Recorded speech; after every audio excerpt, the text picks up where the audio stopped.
You hurt them, they're going to tell you to your face, and they're going to forget. A choleric would equally tell you to your face. He's not going to forget, and he's going to make you regret it for the rest of your life. The melancholy is not going to tell you,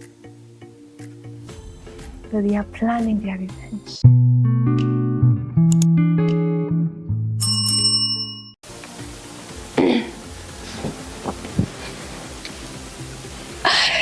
Hello guys, welcome to this episode of The Secure Life with Dani. I am so excited to be here.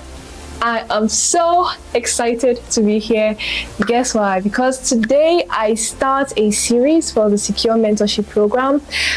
In my world, right, Secure stands for self-esteem, confidence, and uniqueness restoration era.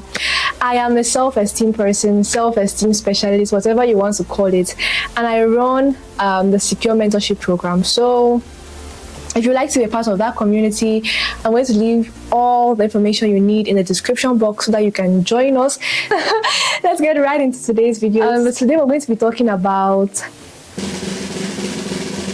temperaments. Yeah, we're going to be talking about temperaments. I love this topic so much. I'm a psychology person, not because of using psychology as a means to an end, or as an end. Okay, not because of using psychology as an end in itself.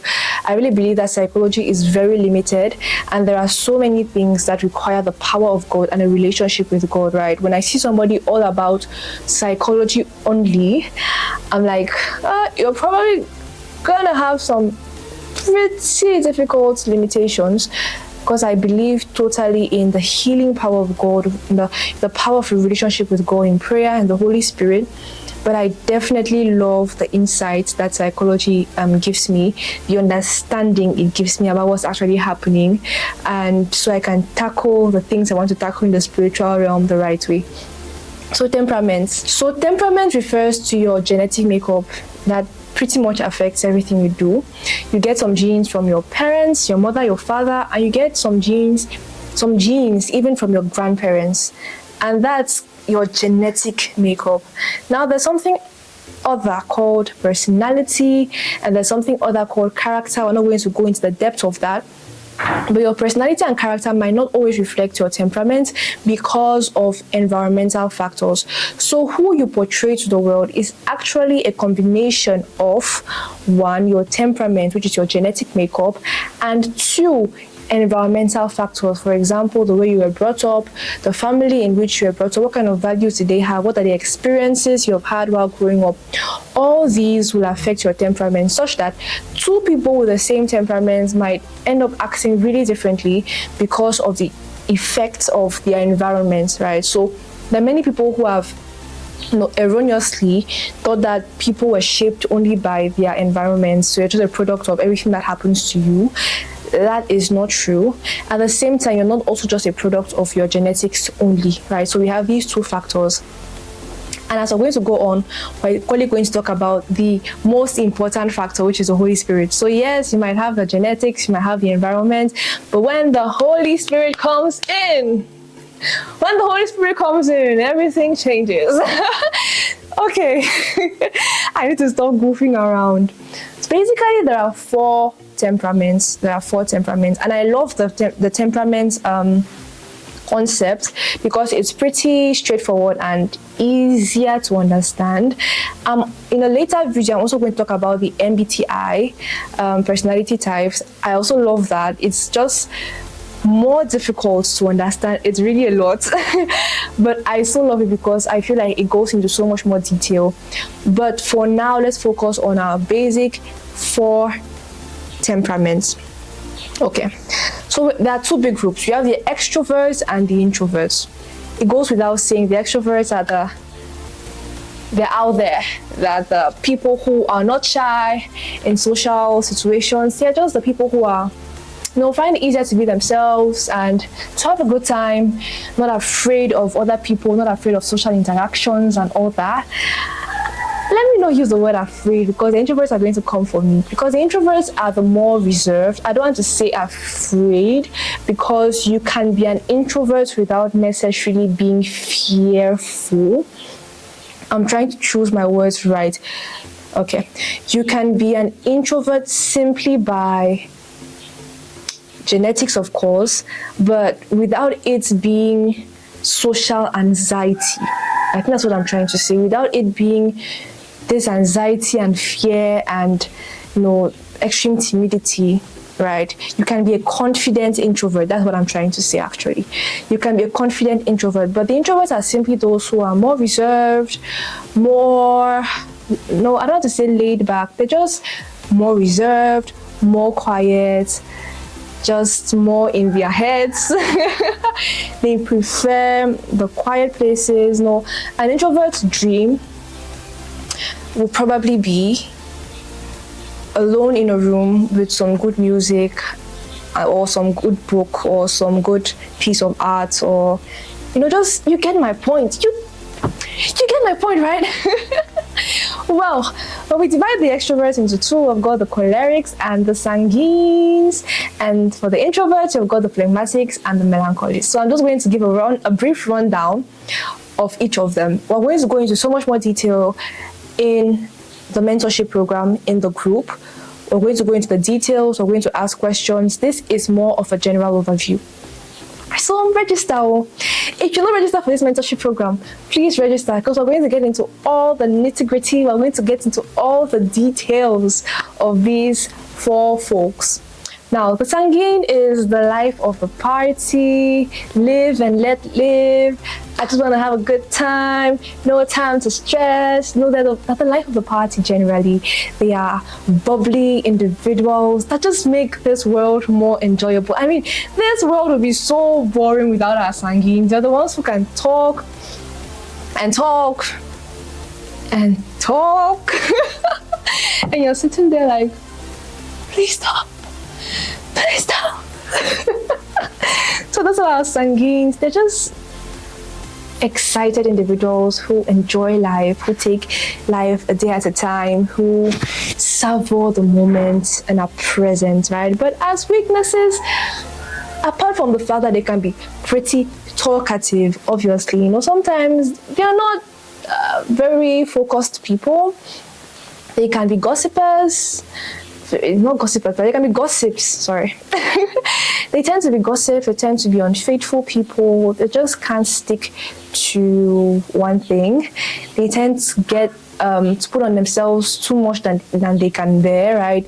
They're the folk who would, get into a room and they'll get to know your name, and you feel like you guys have become best friends in like 10 minutes.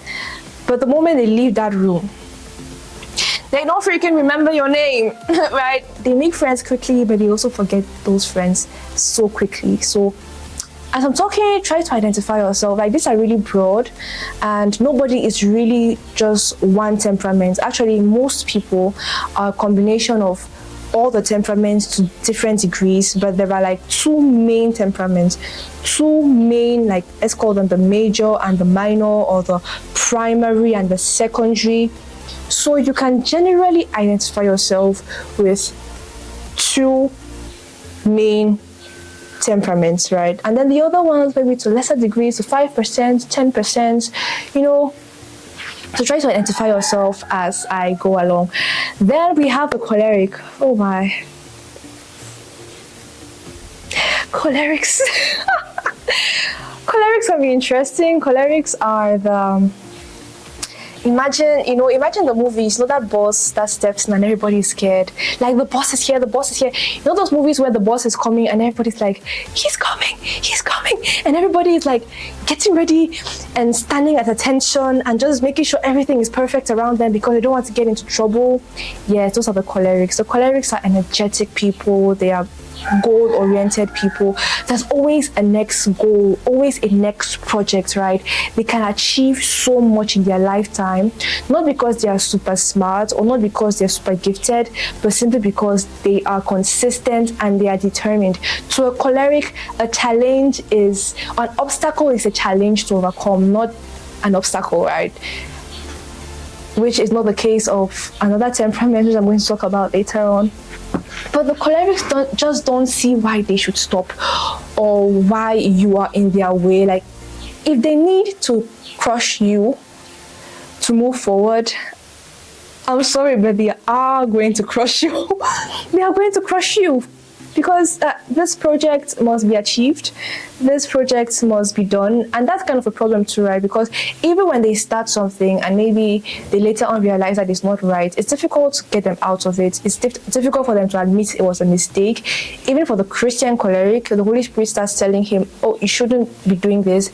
It's difficult for him to stop and redirect his steps because he's like, I'm already here, I need to see this through. All right. As weaknesses, the cholerics can be difficult to live with. Without the Holy Spirit, honestly, living with a choleric can be a lot. Let me just put it that way, a lot, because they place a lot of expectations on people. They have these anger issues, and just to say, like, the main weakness of these extroverts in general, that's sanguines and cholerics, is anger, right? And the main weakness of the introverts is fear. But everybody who knows an unsaved choleric knows that you don't joke around them, right? Anger, like mad oh, hot oh. You know, parents who are cholerics, their kids are always like super careful around them. Don't say anything that's wrong. Just be, you know, they have like very strict rules, and they'll have very organized kids, right? Very well behaved, till those kids choose that enough is enough and it's time to rebel, and then they start wondering what happened. So cholerics need a lot of love, the love of God, right? To soften their hard hearts, like their hearts are hard. But there's nothing that my God can do. Yeah. Alright, so we have next on the list, we have the melancholics. Look at me. Why are you staring at me? Why are you staring at me? Yeah, I know. I'm a color. No. I'm a melancholy. Yeah, the melancholics are the best temperaments. Just kidding. Just kidding. There is no best temperament, okay? But the melancholics are, or the melancholies are quiet, reserved, highly gifted. These are the most gifted of the crew. They are usually into arts or music, or to just this, how do I put it? They are usually just gifted, like the geniuses of the crew, either intellectually or artistically or musically. They are just really gifted, and the problem is they often don't even realize it. They often don't even realize how gifted they are. They are the most likely to struggle with self-esteem. You know, ever heard the saying, I don't know if it's a saying or the statement that, you know, how is it that the most gifted people are always the most doubtful of themselves? This is referring to the melancholies. You see somebody who is so amazingly gifted, and the person feels like they're nobody, and they feel like whatsoever, you know, crazy. Melancholies are self-sacrificing. They like to take on this martyr role, willing to die for everybody. No, they can give their lives for you. No, just they're very self-sacrificing. They are very organized. The melancholics are usually like, if they put something here, don't move it, because they know exactly where they kept it, and they're going to throw a tantrum because they can't find their pen where they last kept it. So don't play with a melancholy that way. Yeah, but as weaknesses, oh my. And I know this is honestly, this is a weakness of every temperament. It's probably even like, if there's one weakness we should talk about in the human race that if dealt with will just change everything for the better. But I feel like the melancholy struggle with this the most. It is self-centeredness. Yeah, the melancholies are so into themselves, so in their heads. They always feel like it's about them. If someone is laughing about something, it must be about me. Why are they laughing? What's wrong with me? Why are they laughing? Why are they laughing at me? It's crazy. So first weakness would be just this self-centeredness or selfishness or self-obsessiveness or whatsoever, and this people-pleasing tendencies, being obsessed about the way other people see them, wanting to please everybody. Yes, while on one hand is, what greater love does a man have for his friend than that he will lay down his life for him? But on the other hand, if that Mataya spirit is coming from a place of fear, and that's the thing, right? Yes, we should sacrifice for other people, but it should be from a place of love. If your sacrifices are coming from a place of fear of what other people think of you, fear of not being accepted by them, which is usually the case with the melancholies, then there isn't quite a reward for your sacrifices. Okay, that's it for melancholies. Let's end this for the phlegmatics. The phlegmatics are everybody's friend, not because they are out there like the sanguines, but simply because they are quiet, reserved, but really simple. They are simple people, easy to get along with. They just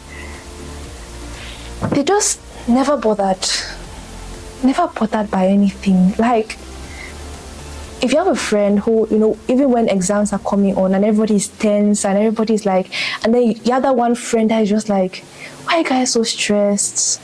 Like, exams are coming and so bored. Why are you people so stressed? Chill.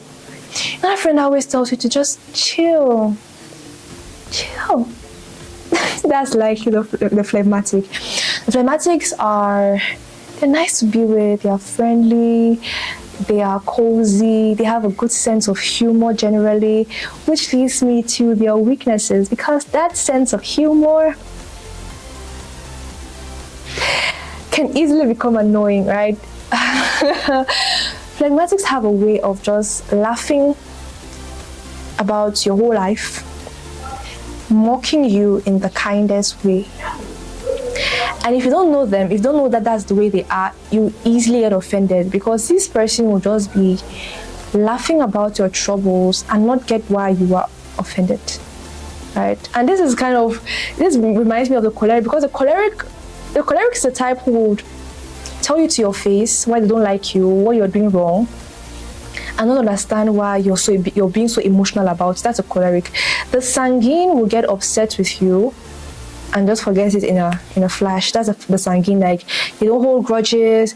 They're going to, like, if you hurt them, they're going to tell you to your face, and they're going to forget. A choleric would equally tell you to your face. He's not going to forget, and he's going to make you regret it for the rest of your life. The melancholy is not going to tell you, but they are planning their revenge. 30 years later, they're going to remind you what you did to them with precision and detail. Revenge is best served cold. The phlegmatic is probably the one who is going to be laughing. He's not going to take any offense, right? But he's just going to be the one that's going to get you angry and annoyed. And they can be lazy. Yeah, I said it. But that's the phlegmatic for you. Alright guys, this was just a general overview. There's still so much I want to talk about concerning these temperaments, and I can't wait to delve into it with you in the mentorship group on our platform. So guys, if you're watching this and you're not a member of our mentorship program, our self-esteem, confidence and uniqueness restoration era mentorship program, please join us and see you there. Okay, thank you for watching. Please don't forget to like, don't forget to subscribe, don't forget to leave a comment. What temperaments are you? I want to get that in the comments. What 2 major temperaments are you? All right, I'm a melancholic, I'm a male phleg, that means melancholic and phlegmatic. And what about you? Please share this to somebody who needs to watch this so that they can equally join our mentorship program, and see you in the next video.